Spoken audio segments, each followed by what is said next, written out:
Hey, what's up everybody? Today I'm giving my first impressions of Season of the Witch. You may be saying, "Hey, isn't it a little late for that?" Yeah, probably. It's been like half a week since it came out, but I just want to talk about some of the good, some of the bad of the season so far. Overall, my opinion straight up right here. I think it's way better than last season and the season before that. And part of that is because this is the actual first step of Bungie's plan to reimagine the live service model that they announced last year before Seraph or during Seraph. We saw little specks of it last season with how they handled the grid system. And it wasn't great then. It's way better here where it's part of the Deck of Whispers.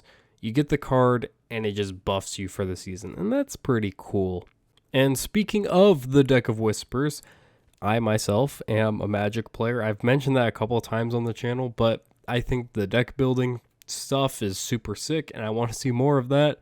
Maybe they could take the system a little further in the future. It helps me feel like Deep Dive did, but I have more control and it just in a better way than Deep Dive. I really like what Deep Dive was doing last season, and that was like the highlight of last season. But this season, Deck of Whispers, that's active in Altars of Summoning and in Savathûn Spire. Savathûn Spire, of those two activities, is the one I prefer more. It feels like there's more secrets to discover in that.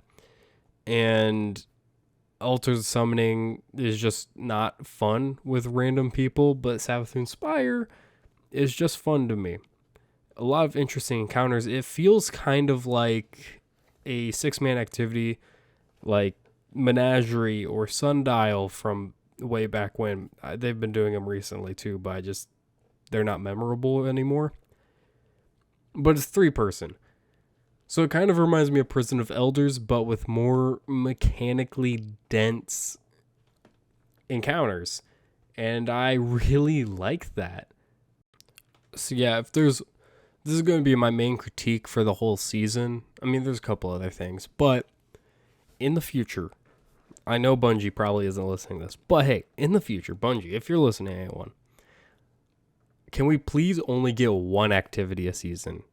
This might just be a me thing, and I might be weird for this, but I'm tired of getting 2 different activities a season, because usually one's pretty stinky and the other one's pretty good. I'm sure that there's people that do not like Savathûn Spire and they prefer Altars of Summoning. Couldn't be me. I like Deep Dive a lot. Really did not like Salvage much at all. So, we need to figure out how to make one really good activity and then maybe bolster with that free space we have. Maybe bolster up Crucible and Gambit and Vanguard Strikes and other core aspects of the game. Instead of making 2 separate playlist activities every season that people are not going to play here in a couple months. Or that people won't play the whole season. I played Salvage 5 times. Whatever was required of me, nothing more. I did not like Salvage at all. I like Deep Dives. I did Deep Dives way more than I was needing to. That's just the difference. You make a good activity, people want to play it. You make a bad one, no one wants to play it. Salvage. It just forces Bungie to build the game wide instead of adding more depth to it. There's just more things to do, but they mean nothing. So why don't we put that investment into the core of the game? So Vanguard, Gambit, Crucible, and then raids and dungeons too. And maybe story missions for campaigns. And I think that's kind of what they're going for with episodes next year, but we'll just have to see on that. But yeah, that's my main gripe with Season of the Witch. It's the same problem I have with a lot of seasons. We don't need 2 activities. Just give us one thing and then have us have missions instead of 2 playlist activities. It gets really annoying to me. So, my next issue, Crota's End. Look, I'm not a huge fan of Crota's End. It's not my favorite raid. I would have much preferred Wrath of the Machine. And of course, it's a hive season, meaning it just makes sense. But if we look back to last year during Season of Plunder, a fallen season, why didn't we get Wrath of the Machine then if we're trying to be thematic? Doesn't make sense. I think they just brought back Crota's End because it fits Light and Darkness Saga better. I'm gonna be honest. But I really wish it was Wrath of the Machine. I will be impressed if Crota's End is reworked enough to be somewhat challenging. Crota's End, if you don't know or didn't play D1, was definitely the easiest of the raids in D1. It was soloable, the only one you could solo, I think. I think you could technically solo Vogue. But yeah, it's not my favorite. A lot of people love it, and I am glad that's the Age of Triumph armor. That'll give me something to do in there. I hope the loot's really good, and I hope Necrochasm's really good. I'm not sold on it, because I just don't expect the mechanics to be different enough. But talking about the theming and stuff, the story this season's pretty good. We have Eris Morn basically following Savathun and Amaru's plan to take Xivu Arath out once and for all, using Eris Morn to become the Hive God of Vengeance. It's sick. It's sick. And I do feel like there's going to be consequences at the end of the season for this. Maybe Eris can't turn back into an Awoken by the end of it and she's stuck as a Hive God. Or maybe she's stuck fighting Xivu Arath forever. We don't know. And people saying, well, how is she going to get powerful enough? Look, we're her acolyte, and we're one of the most powerful beings in the universe at this point. We gave Oryx his final kill. Well, he's not necessarily dead. We've killed Savathun, another Hive God. We've killed Zol, a worm god. We've killed 3 disciples at this point. We've done so many amazing things. So yeah, of course Eris Morn will be a powerful Hive God because we are her acolyte. And that's not even counting her accolades. Like how many Ahamkara she has killed. We've killed 1. She was a big part of the Great Hunt. So yeah, Eris Morn is already really powerful. So her becoming a Hive God is just an increase to that power. And I don't think we're her only acolyte. Pretty sure in the, I think it's the hand cannons lore, Drifter talks about how much power she gains from Guardians in Vanguard operations, in the Crucible, in Gambit. So I think there are more Guardians tied to Eris Morn. Maybe every Guardian, I'm not sure. But Eris is getting a lot of power very fast. But speaking of the hand cannon, it has bad perks. Let's talk about loot. Really, only 2 weapons are standouts for the seasonal craftable set. That's got to be the Fusion and the Rocket. And the Rocket isn't even that great, honestly. It's just a bad frame, but it's Strand, so it's the second Strand rocket launcher ever. And it has Bipod on it, and Bipod's kind of spicy right now. Yeah, that's about it for that loot. There are a few. We do have now weapons from Nadir and from Cassioid that are legendary and have origin traits, and that's pretty cool.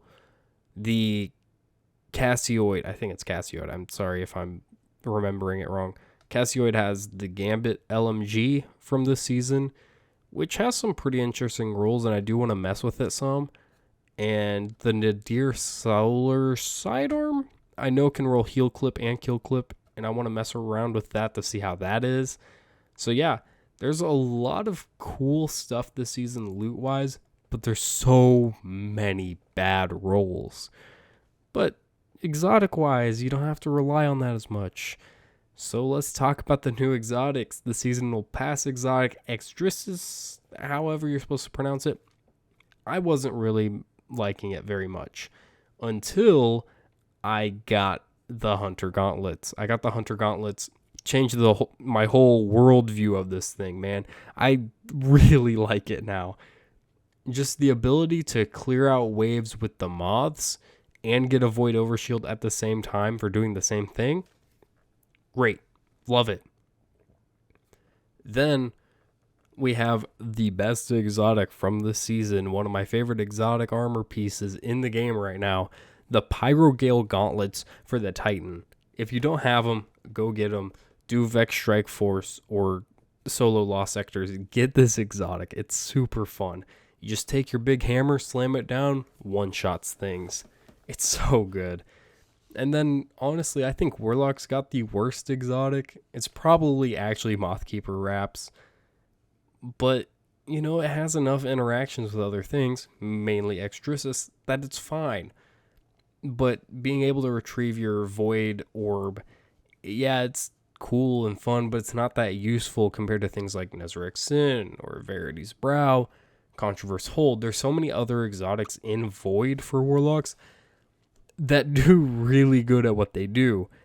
So we don't really need the pick up your Void Soul. It's just not that useful in high-end content. It'll end up getting you hurt more than it'll help you. Speaking of that, let's talk about the artifact mods. I thought Elemental Orbs sounded really fun at first because I thought they were just going to be tangles in different flavors. They aren't. They are only throwable, which is the worst thing about them. I can't shoot them, and I don't like that. I try to every time. They don't explode. I don't do damage to them, so I have to run up, pick them up, throw them at the ground. It's not fun. I mean, it's fun. It's just not good. Yeah. Artifact could be better. The champion mods aren't horrible. I thought that Fusion Rifle would include linears. It didn't. I wish it did. But yeah, the champion mods aren't bad, and the mods that aren't elemental orb focus aren't bad. I just don't like the elemental orbs. We got a new Crucible map this season. That's huge. I don't really have any opinions on the map itself. I just haven't played on it enough. I don't play much Crucible. But, you know, I'm sure there's people out there that do play a lot of Crucible that, you know, have strong opinions about it if you can't form your own opinion on it. But yeah, Season of the Witch I think is a massive improvement from the other seasons this year and probably better than most, if not all, the seasons from last year. The only one it's really competing with would be Season of the Seraph, which was a great season. So Season of the Witch is all-time classic right now. Deck building's cool and great. Savathûn Spire is great. Altar Summoning is okay. The storyline seems pretty good right now, and I'm hoping it will stay good. It will, of course, run into the same problems every season does, where it's like drip-fed content every week. Hopefully, episodes next year will fix that. But things are looking pretty good. Yeah, so that's going to be about it. That's my thoughts on this season. Looking good so far. Hopefully, they can keep it up.